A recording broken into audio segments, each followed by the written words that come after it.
Subscribe the channel and press the bell icon so that you never miss any updates. जी अहमद जफर साहब मोमिन है। अच्छी बात है। जी जी बिल्कुल। अल्हम्दुलिल्लाह। अच्छा अहमद साहब तो कुछ सुना दीजिए यार पहले प्लीज।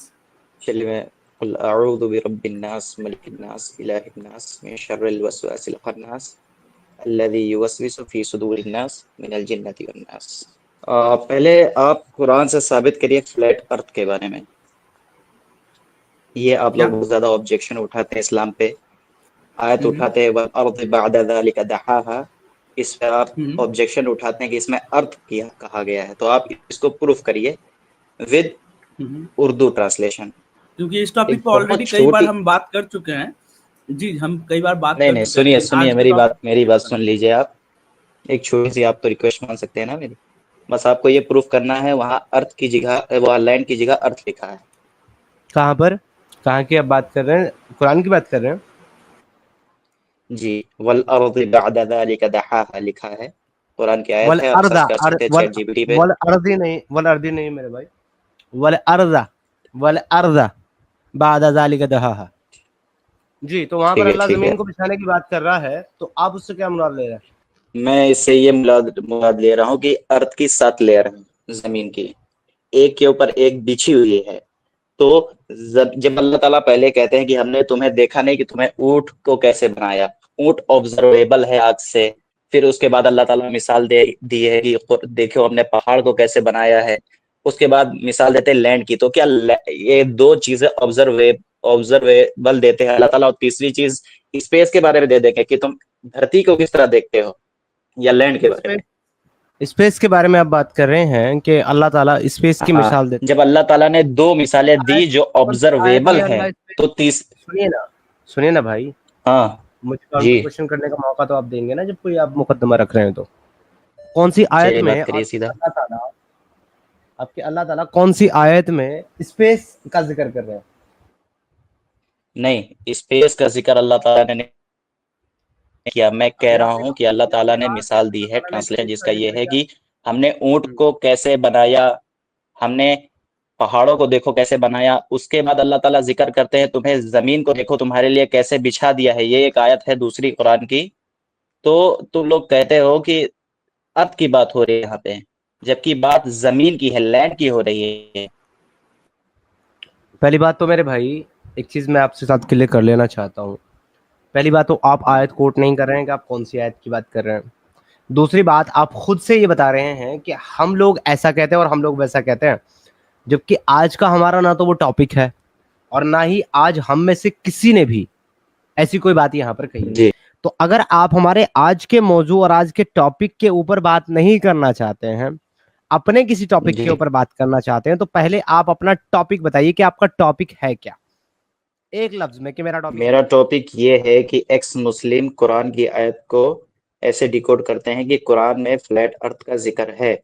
ठीक है, ओके। मैं कहता हूँ प्रूफ दीजिए कहाँ लिखा है।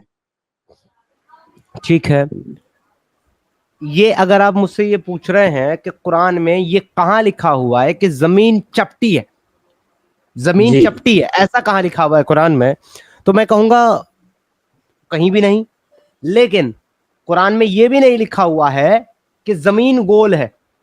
समझ रहे हैं मेरी बात को? जमीन नहीं कुरान के अर्थ अंदर होता है। सुन लीजिए, नहीं मेरी बारी है तो मुझे पूरा कर लीजिए मुकम्मल, फिर अपनी बारी में आप बोलिएगा। कुरान के अंदर अगर ये नहीं लिखा है कि जमीन चपटी है, जमीन फ्लैट है, हमवार है, तो कुरान के अंदर ये भी नहीं लिखा हुआ है कि जमीन गोल है स्फेरिकल शेप में, या फिर वो गर्दिश करती है, घूमती है। ऐसा कहीं कुरान में लिखा हुआ नहीं है।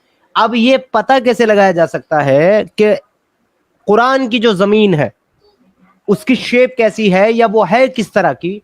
तो इसके लिए मेरे भाई कुरान उसकी जमीन की जो प्रॉपर्टी बताई जा रही है, जमीन के जो एक्चुअल में शेप बताई जा रही है, जमीन का जो तरीकाकार बताया जा रहा है बनाने का, बिछाने का, या एस्टेब्लिश करने का, पैदा करने का, या जिसका भी व्हाटएवर, वो सब के ऊपर गौर और फिक्र करने के बाद आपको ये पता चलता है कि एक्चुअली जमीन की प्रॉपर्टी है कैसी।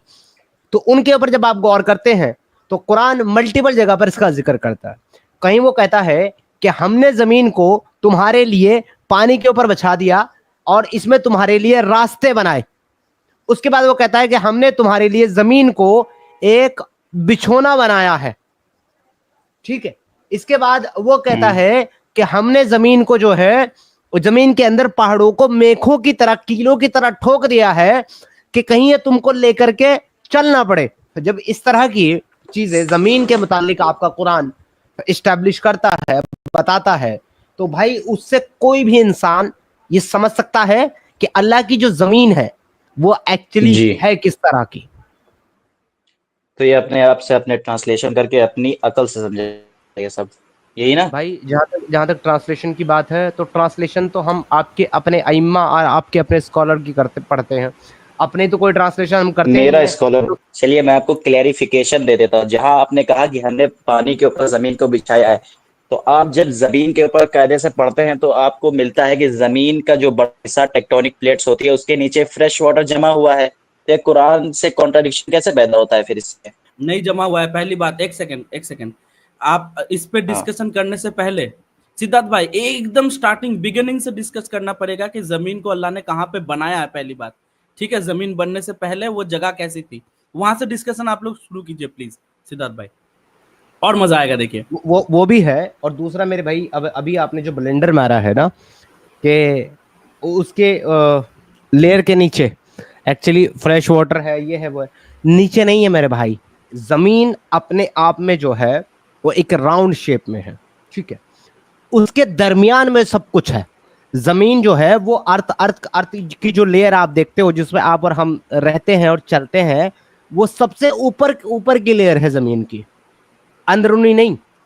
और पानी जो है मेरे भाई, पानी भी एक्चुअल में जमीन की ऊपरी सतह के ऊपर जो समंदर है वहां पर रहता है, मगर वो उन जगह पर है पानी जहां पर जमीन का जो लेवल है वो बहुत गहराई में है, जाकर के जमीन बहुत गहराई पर है, और उसमें पानी, बड़े बड़े गड्ढे कह सकते हैं उनको एक्चुअली आप, जमीन के ऊपर उनमें पानी भरा हुआ है, और उन्हीं से पानी जो है गैप के जरिए रिश्ता है और अंदरूनी हिस्सों में जाकर के बहता है।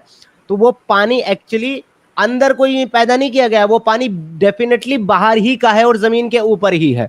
लेकिन आपके अल्लाह को अनफॉर्चुनेटली शायद ये बात नहीं पता थी कि जमीन को कोई जो है फ्लैट, कोई चपटी चीज नहीं है जिसको हमने पानी पे रख करके उसमें कीलो, पहाड़ों को किलो की तरह ठोक दिया ताकि ये गर्दिश ना करे और ये ताकि ये मुंह ना करे।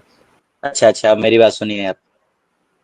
मैंने आपको क्लियर कर दिया कि जमीन की जो बात हो रही है वो सबसे ऊपर वाली लेयर की बात हो रही है, लेकिन आप फिर भी जमीन को पूरी अर्थ से नाप रहे हैं, पूरी अर्थ से ऊपर से नीचे, ऊपर से लेकर नीचे तक, कोर तक जितनी जमीन है। बात आपके अब्बा को नहीं, सॉरी भाई, अल्लाह को, सॉरी अब्बा नहीं, लेयर्स की बात आपके अल्लाह को नहीं पता थी भाई। ये सब बातें तो कीजिए। ये आप कहाँ से रेफरेंस दे रहे हैं? आपने पूछा रेफरेंस कहां से दे रहे हो, तो रेफरेंस क्यों देंगे जब कोई सामने वाला बंदा आपके सामने ये कह रहा है कि आपके अल्लाह को ये चीज नहीं पता, तो उसका बेसिक क्या है कि आपको नहीं पता? क्योंकि उसने जिक्र नहीं किया है, उसने बताया नहीं है। और जब उसने जिक्र नहीं किया है कुरान के अंदर लेयर का और बताया नहीं है लेयर के बारे में, इट मींस अल्लाह को नहीं पता है। अगर पता होता तो जरूर बताता। आप ये साबित करें कि आपके अल्लाह को लेयर के बारे में बताया हो, तो आपने कभी कुरान पढ़ी है? अच्छा ये बताइए, जब आपने साइंस पढ़ी है तो आपको ये नहीं पता है कि साइंस की बुक कितनी लंबी चौड़ी होती है? कुरान रेफरेंस देता है क्रिएशन का, ना कि साइंस। टॉपिक पर वो भी गलत देता है। इच्छा मृत्यु भाई, जस्ट गिव मी 2 मिनट्स। देखो अहमद जफर भाई, आप टॉपिक पर हो, टॉपिक नहीं बदलेंगे आप। जो आपका मेरा टॉपिक है उस टॉपिक पे आप रहेंगे।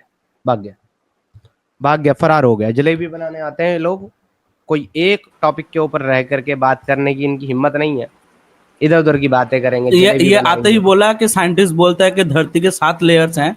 कितना बड़ा डंगर है दुनिया को बोल रहा है धरती के 7 लेयर है। मैं पूछता उससे कि 7 लेयर कौन से है भाई, बता। अरे यार ये मतलब साइंस की बात ही ना करें मोमिन, ज्यादा बेहतर है भाई। साइंस कहाँ से आ जाता है भाई तुम्हारी कुरान में? तुम कह रहे हो कि 7 लेयर है जमीन की। भाई वो 7 लेयर अगर है या नहीं ये बात का मुद्दा है, लेकिन तुम पहले ये बताओ कि कुरान की किस आयत के अंदर 7 लेयर का जिक्र है?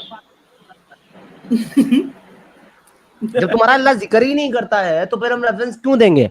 जो चीज है ही नहीं भाई उसका रेफरेंस कौन दे सकता है? रेफरेंस तो उसका दिया जा सकता है ना जो जिक्र है। अब वो सही है गलत है वो एक डिबेटेबल चीज है, उस पर बात की जा सकती है सही है गलत। जैसे कि जमीन की शेप के बारे में या जमीन के उसकी खल्क के बारे में कुरान बात करता है कि अल्लाह ने जमीन को बनाया और कैसे कैसे बनाया। अब वो सही है कि गलत है वो डिबेटेबल चीज है, लेकिन एटलीस्ट उसका जिक्र तो है, तो हम बात कर सकते हैं जमीन की क्रिएशन के ऊपर। लेकिन जो चीज का जिक्र आपका कुरान करता ही नहीं है, सपोज दैट आपका कुरान जो है ऑक्सीजन न्यूक्लियर के बारे में बात नहीं करता, न्यूट्रॉन प्रोटॉन के बारे में बात नहीं करता, तो जिनके बारे में आपका कुरान बात ही नहीं करता है उसको हम कहां से लेकर के बेसिस बनाएंगे आपके साथ डिबेट का? वो डिबेटेबल चीज है ही नहीं, क्योंकि वो आपके कुरान में एग्जिस्ट ही नहीं करती। पेड़ पौधे जानवर चंद पर इन सबको बनाने के बाद तुम्हारा अल्लाह सूरज बनाता है और तुम साइनस पे बात करोगे हम पे साइनस साइनस